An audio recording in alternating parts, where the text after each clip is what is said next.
2000 Toyota Camry, 173,000 miles or so when I got it, and I got it about a week ago.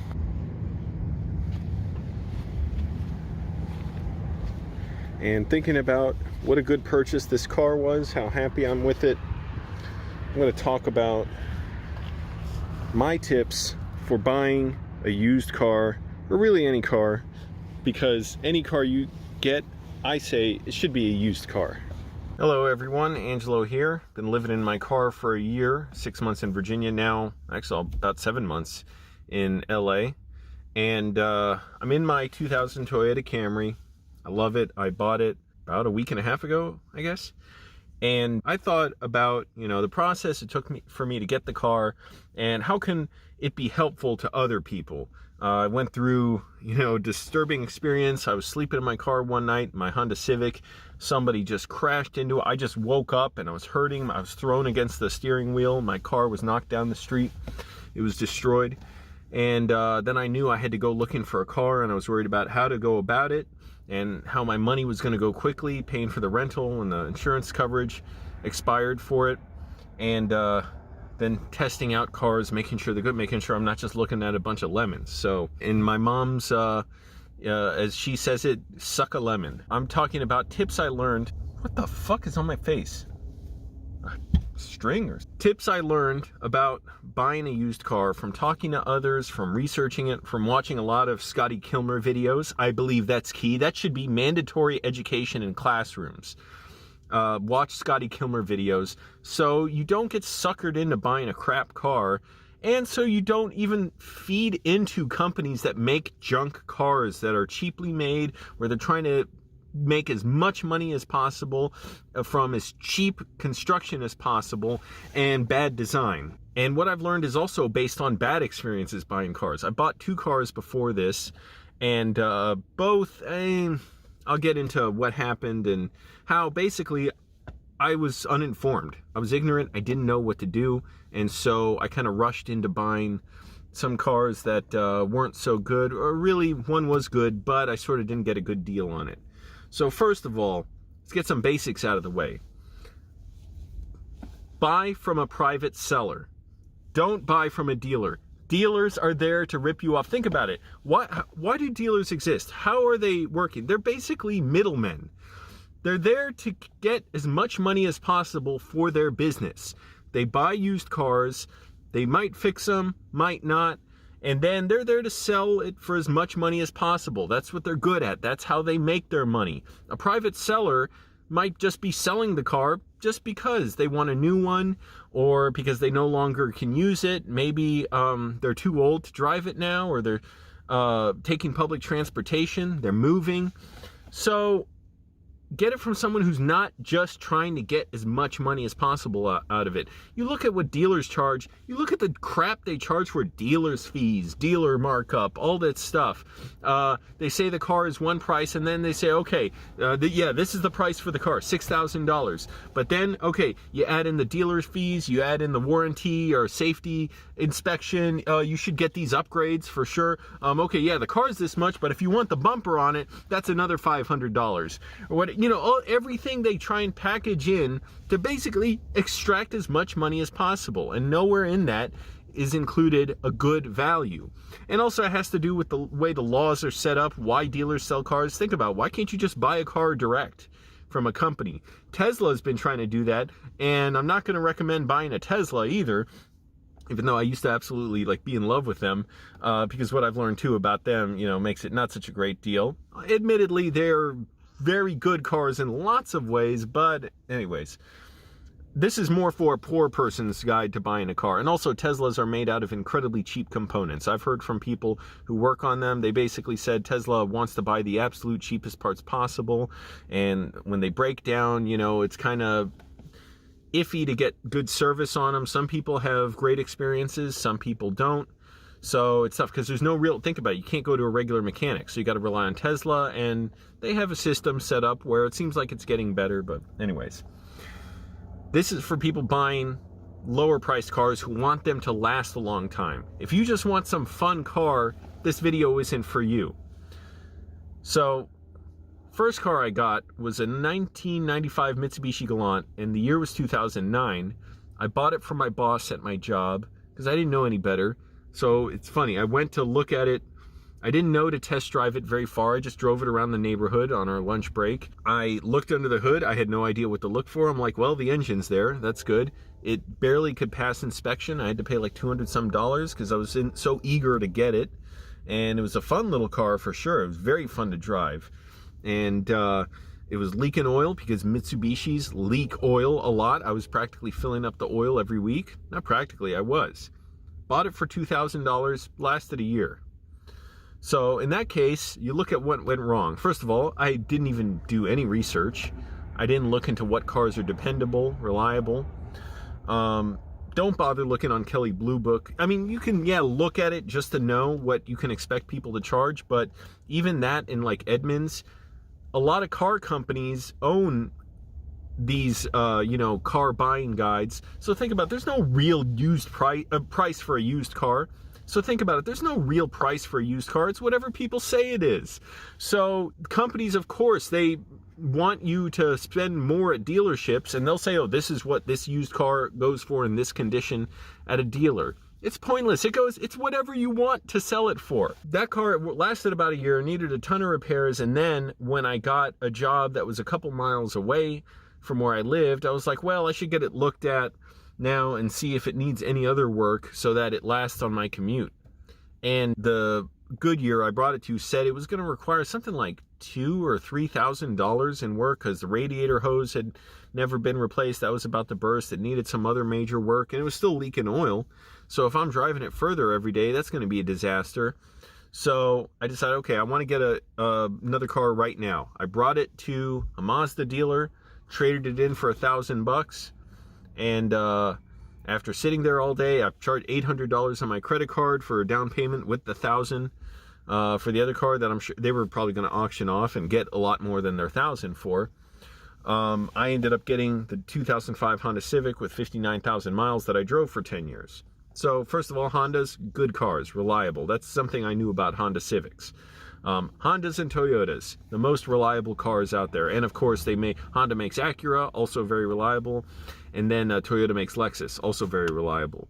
I've heard Hondas, and I'm relaying this from Scotty Kilmer, who said that they're better at making smaller cars. Their bigger cars, their SUVs, aren't so good because the transmissions are bad and they kind of go out. And they'll still last a while, but you may need a rebuilt transmission, and it's a whole bunch of hassle. But I'm recommending, first of all, get a car that's not so expensive to fix. That rules out most cars, because a lot of them, they're made from junk parts, cheap plastic that gets brittle and breaks. Now, why would they make engine parts out of plastic when there's so much heat when you need a part that lasts a long time? Well, you can make plastic, put in plastic with injectable molds instead of making steel and, metals that are more expensive to make, but they last a lot longer. And so then, of course, you can charge a ton, and don't even bother going to the dealer to get anything fixed. There are so many fucking caveats into getting things fixed there, even if you're under warranty. Now, yeah, if you're under warranty, do it. But again, I'm saying don't even go to a dealer. Don't feed into this screwed up system where the laws are in place to insulate these dealers. So basically, if you want a car, you either have to go to them or you have to go through the hassle of going to a private seller. So don't even bother going to a dealer. You'll pay way more, and that's what I ended up doing. So I got it financed. Spent a while there trying to get financing on a Saturday, and because I was in a rush to get a car. $11,000 is what they charged for it. I made the $1,800 down payment. I think I was paying $210 a month for a few months. Then PNC Bank brought it up to like $275 a month.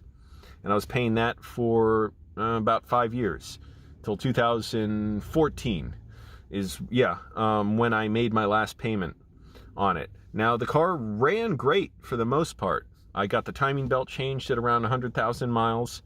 I did have to get a head gasket replaced once. It went out when I was driving my mom to the Clark Eli Oak farm in Maryland, which was 40 miles away, and the car was losing major power, and so it was dangerous to drive on the highway. So that I forget, I think that cost about $500. The car started having problems. First of all, it wouldn't start. I had that whole issue with the starter, so I ended up having to hotwire the car every time to start it. I put in a new starter, it still wouldn't start right. The car would overheat a lot, and radiator fluid would come out of the reservoir. I took it to like 8 mechanics across the country. No one's been able to fix it. The catalytic converter supposedly was out, and the gas mileage was getting poor on it, but it lasted. It was getting beat to hell and still just lasting and lasting, and it wasn't leaking oil. It lasted me 10 years and almost 100,000 miles. I got it at 59,000 miles, and then it was destroyed at 152,000 miles. And I was basically willing to keep it just as long as humanly possible, which is what I did, but who knows how long it could have lasted. But it was so frustrating having to keep coolant constantly, having to hot wire it. The latch for the hood came off. Anyway, okay, this is besides the point. Hondas are good cars. Civics, Accords, I've heard from Scotty Kilmer, their transmissions are a little weak. So basically Civics are best from them. If you treat it well, get the oil changed properly, learn how to do some repairs yourself. You can get, you know, relatively cheap tools, or get tools from Dollar Tree. But if you need sockets and stuff, yeah, then go to whatever hardware store. But the good thing about Hondas and Toyotas, lots of working room, at least older ones. The newer ones, I don't know as much. And don't get them, because this is for, you know, a low-income person. This is advice for people who don't want to spend more than like $5,000 on a used car. Get an older one. Good thing about those, not as much crappy electronics. They're built to last. There's more working room in the engine, and it's easier to fix things. For instance, changing the headlight. On my old Civic, I could get $10 headlights, reach in, take out the old one, put the new one in. I was done in like 5 minutes. If you want to do that on, say, a BMW, my roommate from Annandale had a BMW, and it was miserable. It cost him like at least $100. He had to take it each time to a mechanic who could fix it, because apparently you have to take apart the housing and stuff, all that kind of stuff. It's ridiculous. It's a waste of time. Get something you can fix things simply on. Porsches are like that. Audis, they cost thousands and thousands, and the mechanics charge a ton. Mercedes, horribly over-engineered, cheap plastic crap, and you will spend a ton. You'll have to replace major parts, transmissions. They have to drop out the engine to fix things. So my recommendation, go with Honda or Toyota. First of all, you go to a private seller, you ask, is the title in your name? Don't get it if they say no, it's, you know, it's not, because there are used car dealers, again, I'm getting this from Scotty Kilmer, who will pay people, or pay their staff, I guess, I don't know, to sell their cars on Craigslist. And so you're paying the higher price, and you don't know if the car has been maintained as well necessarily, because you're not talking to the person who actually drove it. And they may lie to you, you know, and also you're just going to pay more. There's no point. And you can tell looking at the pictures for a lot of them and the way they're written, you know, if the pictures look like they're taken from a used car dealer, don't bother. And part of that is, yeah, you may love that car, don't fall in love with cars, but why even feed into a system? Why give it more strength, more money, and more energy to keep going? Why bother when you're just helping perpetuate that miserable service that charges too much, takes advantage of poor and desperate people, and charges way too much to fix cars? See, that's how dealers make a lot of money too. It's not just selling the cars, because that, you know, they don't make a ton of money on necessarily. It's the service, and of course they charge you way too much. They charge way too much for parts. So anyways, buy from a private seller, ask if the title's in their name, and ask if it's a salvage title. And you'll see that on the title, if it's a salvage title, meaning it's either been a total loss car, it's been destroyed in an accident and rebuilt, or it's been destroyed by, say, flooding, or you know, something catastrophic with the engine. It's not 100% guaranteed to be a bad car, but it's much more likely there may be stuff that you don't notice that goes wrong in the car in a couple months. So don't even bother with salvage titles. A lot of times the posts will say, you know, clean title. Of course, check the mileage. You're trying to manage your time. Ask them before you go over, hey, is it okay if I test drive it and then take it to a mechanic to check out? Remember, you don't have to feel pressured by people, even though I'm horribly worried about that whenever I saw a used car, which was only one, but I was so worried, oh, the person's going to just guilt me into buying the car. I'm going to feel terrible. The person was very nice, by the way. I knew it, and fortunately, they were a mechanic, and they maintained the car in basically perfect condition. I'm already worried I'm just somehow doing something wrong the way I'm driving it.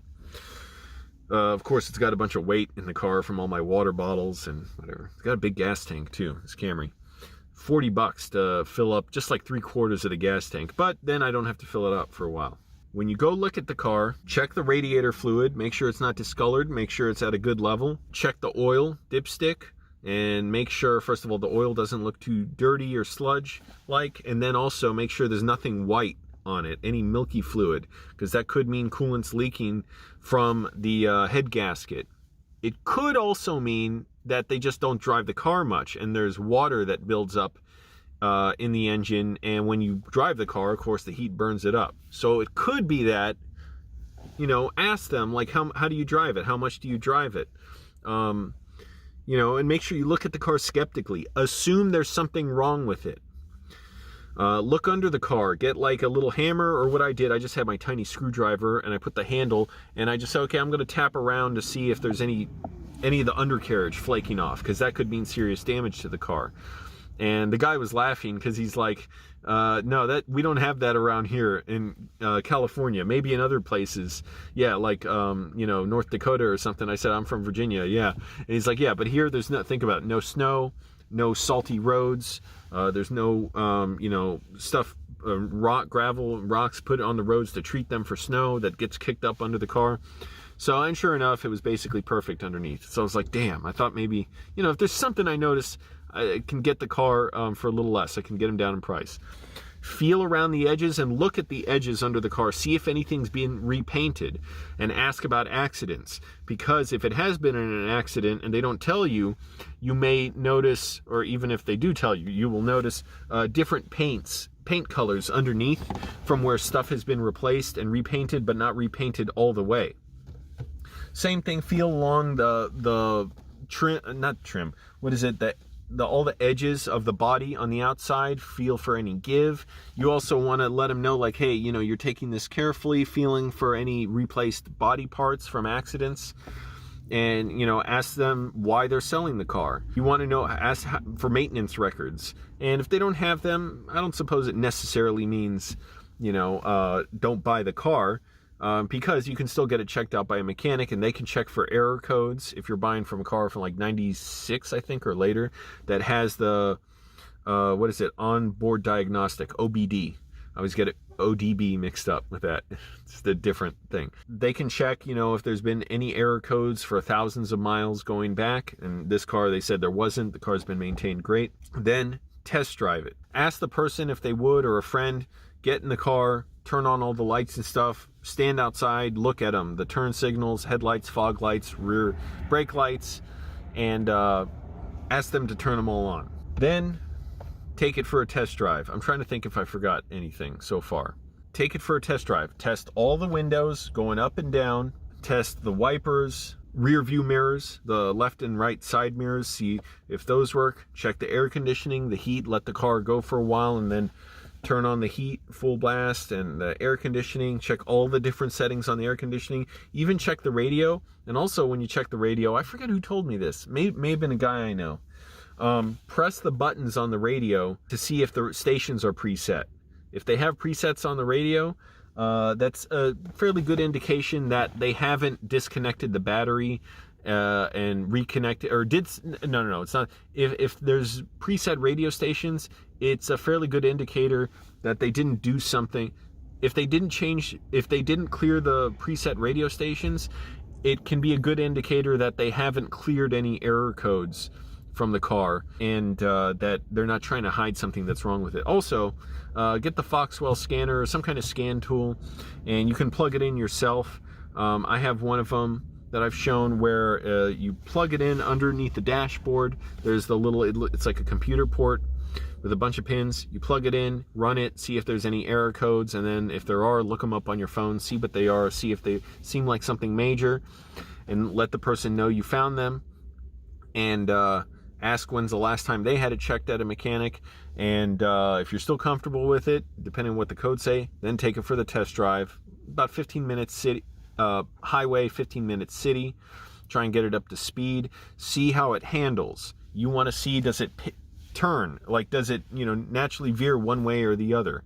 That might mean there's a suspension problem, a wheel alignment problem, anything like that, or an accident it's been in that the bodywork wasn't quite right. You just want to check everything. Again, I can't stress this. Even check the cigarette lighters if it has them. Some cars don't, they just have the USB ports. But check those. That's what I did too with my charger, because the person's charger sold it to me was dead. And so it wasn't working to charge my phone. I said, well, let me try mine. I got it out of my car and it worked. So it was just their charger. Check to see you can charge everything. There's so many little things you may not realize. One thing I could not check during the day was the dashboard lights, the air conditioning lights, and the gear shifter lights. I couldn't really see them during the day, so I didn't think to check that. I'm like, how many times do those go out on cars? I've never noticed that before. Mine have never gone out on any car that I've driven before, and yet several of these were out on this car. I just made a video about that. The AC lights, some of the dashboard lights, and they were so dim anyways, those crappy incandescent bulbs.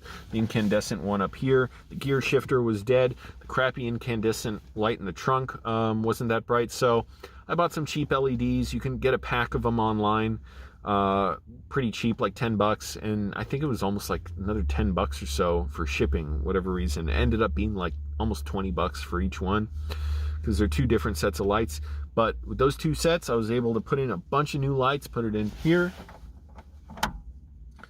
nice and bright, in the trunk as well, and it looks beautiful now. The one thing I didn't change was the radio, and that one's dim, and maybe I'll do that someday soon. I don't know. And that does require the socket wrench to do, which I have. So take it for the test drive, run everything. Again, the windows, you're looking at the turn signals, the windshield wiper, the wiper fluid spray, the radio. Check everything you can. Check the visors up here, the glove box.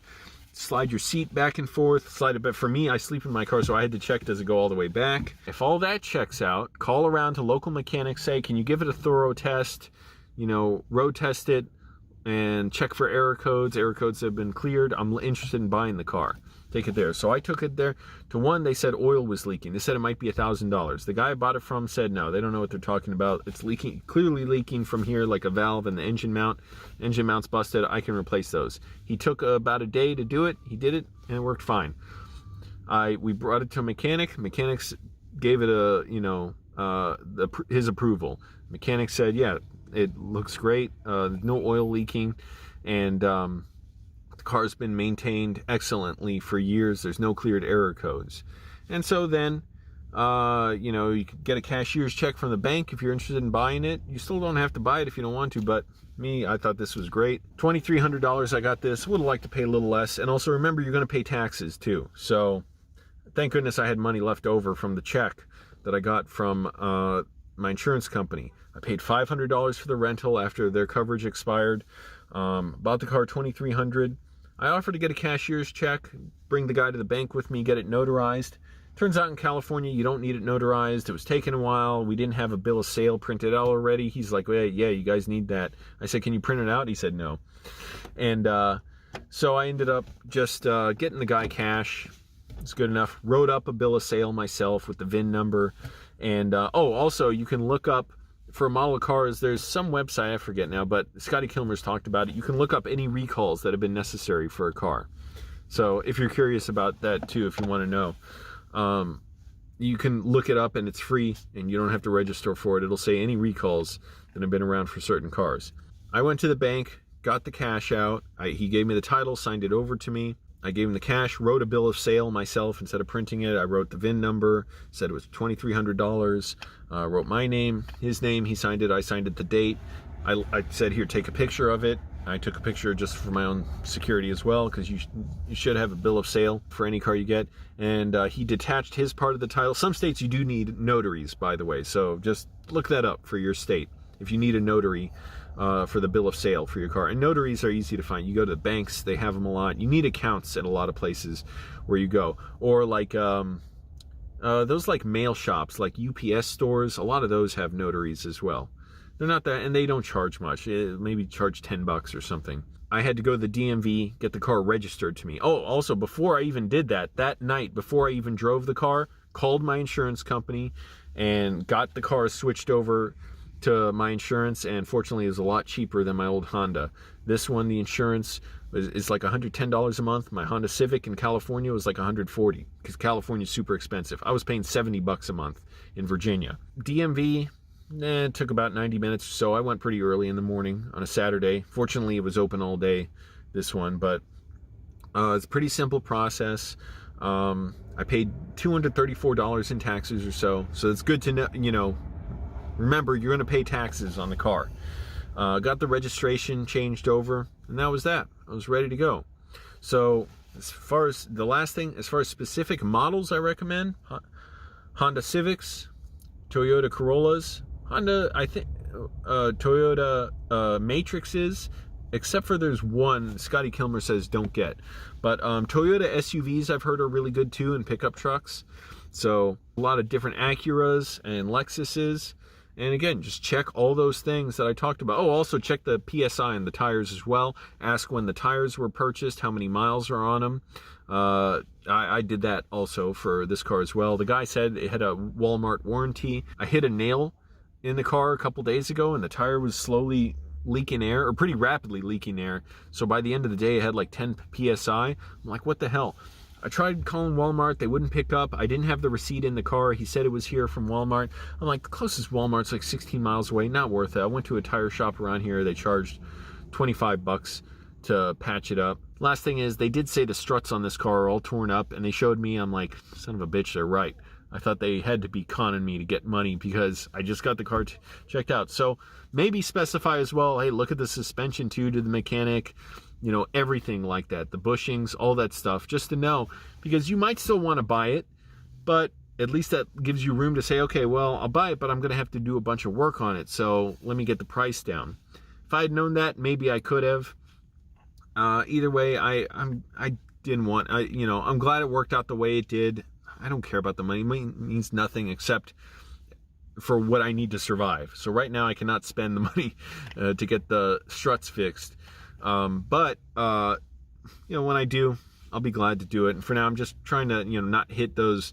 They don't have potholes around here really, but they have those dips in the road at intersections, so water can, you know, be channeled through and go down the drain. So when I, you know, go to those or any speed bump, there are a lot of speed bumps around here. Go over those slowly, not trying to damage the wheels. And what else? Toyota Scions, I heard those are great. People are really happy with those. Toyota, what is it? Sonomas, the like two-door cars. RAV4s. And I forget what other Hondas they say are good, but basically, you think about any other car, why their resale value is so low, why people say, oh yeah, you can get a used Porsche for $10,000 or something. It's because they're fucking junk. They're made so shittily. They're basically made, you know, for rich people to address their own inadequacies with themselves, to feel powerful, to feel something, you know, to allay their feelings of inferiority. It's worthless. Don't bother.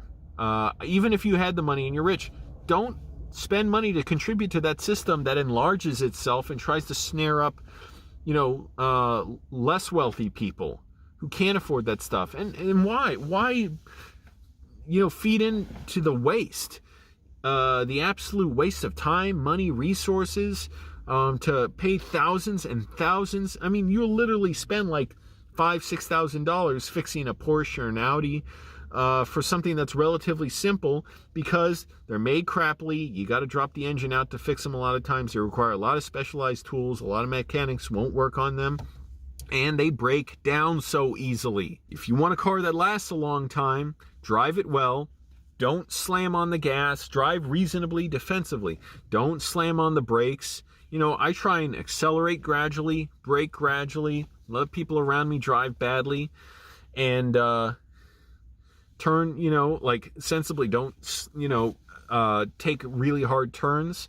You know, you should slow down around turns, because you never know when there's pedestrians around or someone will run out into the street and they're not being careful. So you have to assume people might do that. And especially around here, man, it's just wild. accidents I've seen already in 7 months or so. So basically, get a private seller. So basically, look for a private seller. Get a Toyota or Honda or Acura or Lexus. Get it thoroughly checked out. And then make sure you handle everything with getting a clean title, making sure the person who has the title in their name sells it to you, getting it checked out from a mechanic, test drive it, test everything on the car. If you can test the dash lights and stuff, I didn't think to do that, but hey, it was no big deal. I enjoyed changing everything out for the LEDs. It was like $40, and I already had the tools, which mostly amounted to a Phillips screwdriver. So that's my advice for getting a used car. Remember that. Don't be rushed into buying one, and think carefully about what you get. And remember, there's always something else. There's always something that could be better. So don't go for this new crap. Don't spend money at a dealer. Don't bother getting a car financed. It's a waste of time and money. Let's make those bad car manufacturers cry over how little they can sell here. Hey, Fiat, I think they're not going to sell cars in the U.S. anymore because they barely sell them. And good. They make worthless cars that break down. They're just like a statement for rich people. I'm rich. I have a Fiat. Yeah, it breaks down at 50,000 miles. It's going to cost $8,000 to fix, but it makes me feel important. Don't bother. It's for people who just want to exert their feeling of superiority over others in order to allay their feelings of inferiority. I firmly believe this. And just people who don't know any better, like me with the Mitsubishi Galant. Shouldn't have gotten it. Me with the Honda Civic, good car, and I forgot to mention this, I was overcharged for it, basically. So it was $11,000 when I bought it, but I think by the time I paid for it, I ended up paying about $13,000. Not worth it for that car. I should have got that thing maybe $7,000 or $8,000, and for 10 years of service, I guess, it would have been worth it. As it is, it's a good learning experience, but not even worth it. Not worth that much money. If I'd known back then what I know now, I would have just kept riding that Galant, just waiting until it save up some money, and then gotten something for $2,000 or $3,000 on Craigslist. But hey, I didn't even know. I didn't even know back then that you could get roommates and live in a house. I thought if you live on your own, you have to live in an apartment. That's how ignorant I was, and just how closed off I was from everything. Can't imagine what it would have been like for me living with a bunch of other people in my early 20s. That wasn't my family, but anyways, it's arrested development. That's what I was going through. So that's my advice. I think that's pretty helpful. Remember, get the scanner tool and check everything on the car and take your time. Be patient. Look for a Toyota or Honda, and be willing to walk away if it's not a good fit for you.